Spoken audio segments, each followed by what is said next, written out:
IT सेक्टरमध्ये जॉबचं कसं ratio राहील? आपण जर पुढच्या 1 वर्षामध्ये किंवा त्याच्यानंतरच्या टाईममध्ये बघितलं, हं. तर जॉब हे फक्त थोडंसं शिफ्ट झालेत. म्हणजे आता आधी कसं असायचं, सॉफ्टवेअर टेस्टर असायचं. तर आता थोडक्यात प्रॉडक्ट मॅनेजर असं नाव आलंय. जबाबदाऱ्या त्याच असतात. कारण एखादी सिस्टम आहे, की जे तुमच्याकडून काम करून घेते. त्या सिस्टममध्ये काही पर्सेंटेजने एखादी गोष्ट ऑटोमेट जरूर होईल.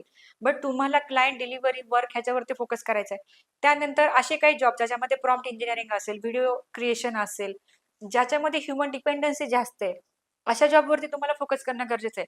आता महत्त्वाचा लुकआउट हा आहे, की डेटा ही सगळ्या कंपन्यांची प्रॉपर्टी झाली. बरोबर. मग डेटा रिलेटेड मी काय काम करू? हं. मी क्लायंटचं अनालिसिस कसं करू? आज एखाद्या कंपनीकडे 1,00,000चा डेटा आहे. मग त्यासाठी त्या कंपनीला रोज मार्केटिंगला खर्च करायची गरज नाही. मग मी हा विचार कसा करू, की त्या 1,00,000 डेटामधून मी कसा रिजनरेट करू बिझनेस? मी कसं इनोव्हेशन आणू? या गोष्टी खूप जास्त वेगाने आता मार्केटमध्ये येतात आहेत.